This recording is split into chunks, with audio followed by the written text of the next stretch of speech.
On la connaît tous, cette image, hein, la petite boutique française typique, une boulangerie, un café, une librairie, c'est l'image d'Épinal. Mais ce qu'on sait moins, c'est que derrière cette façade parfois un peu carte postale, se cache une idée juridique vraiment, vraiment puissante et très, très française.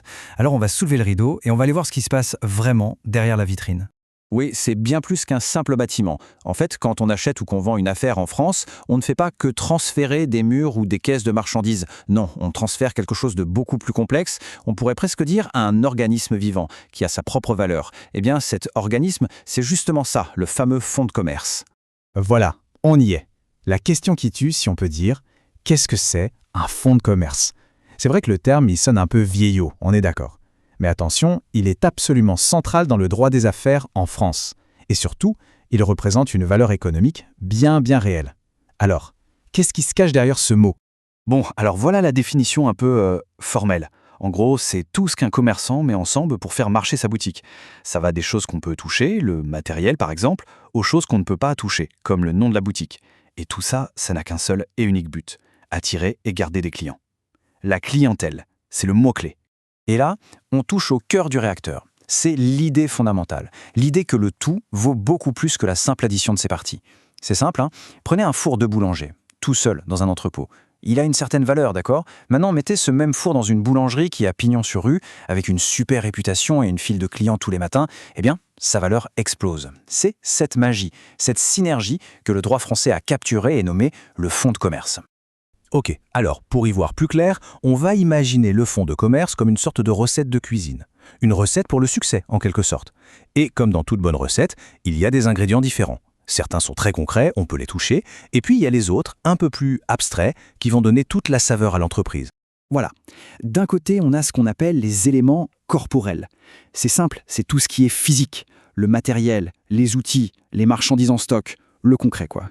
Et de l'autre côté, on a les éléments incorporels.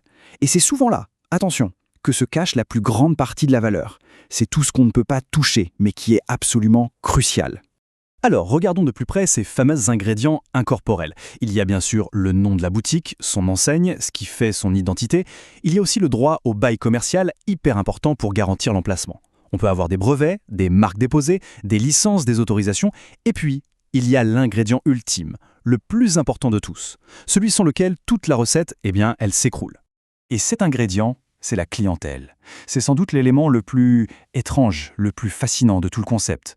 On pourrait l'appeler le fantôme dans la machine. Elle est partout, mais en même temps, elle n'est nulle part. Et ça pose un énorme paradoxe juridique. Et ce n'est pas une petite opinion. Là, c'est la Cour de cassation, la plus haute juridiction française, qui le dit noir sur blanc. Et ce depuis 1937. Le message est on ne peut plus clair. C'est martelé et répété, pas de clientèle, pas de fonds de commerce. C'est simple, c'est le cœur du réacteur, le cœur battant de l'entreprise. La clientèle. Voilà, tout tourne autour de ça. C'est l'alpha et l'oméga de tout le système. C'est elle qui donne un sens et surtout une valeur à tout le reste. Sans elle, le four, le nom, l'emplacement, ça ne vaut pas grand-chose. Et c'est là que ça devient vraiment casse-tête. Comment est-ce qu'on peut baser la valeur d'une entreprise sur un actif qu'on ne peut pas posséder? Un client, ce n'est pas un objet, on ne peut pas l'acheter, on ne peut pas le vendre. Les gens sont libres d'aller et venir, d'acheter ici ou là. Alors, comment le droit fait pour s'en sortir avec cette contradiction monumentale? Alors, la solution trouvée par le droit, elle est assez subtile, assez fine. En fait, le fonds de commerce ne dit pas « je possède mes clients », non. Il dit plutôt « je possède l'ensemble des choses qui font que les clients viennent chez moi ». Il ne protège pas les clients, il protège le potentiel d'attraction de l'entreprise. C'est en quelque sorte le droit d'être l'endroit où la clientèle a l'habitude et l'envie de venir. Mais alors, d'où sort cette idée un peu alambiquée, il faut le dire? Eh bien, elle n'est pas sortie de nulle part, elle n'est pas tombée du ciel, elle est née d'un besoin très concret des commerçants il y a plus de 100 ans de ça. Allez, petit retour en arrière pour voir comment tout ça a démarré.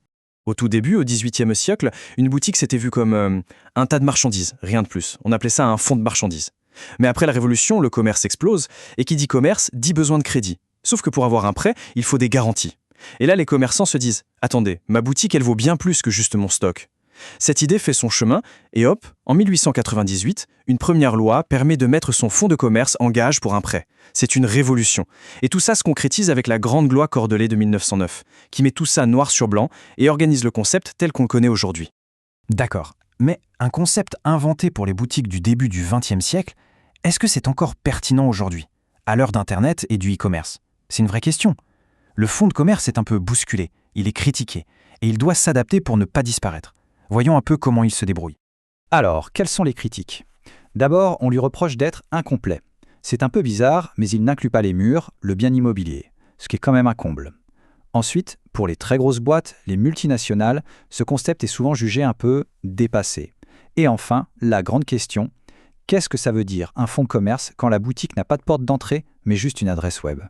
Eh bien, voilà la réponse. Le concept n'est pas mort, il se réinvente. Aujourd'hui, on parle de plus en plus de fonds de commerce électroniques.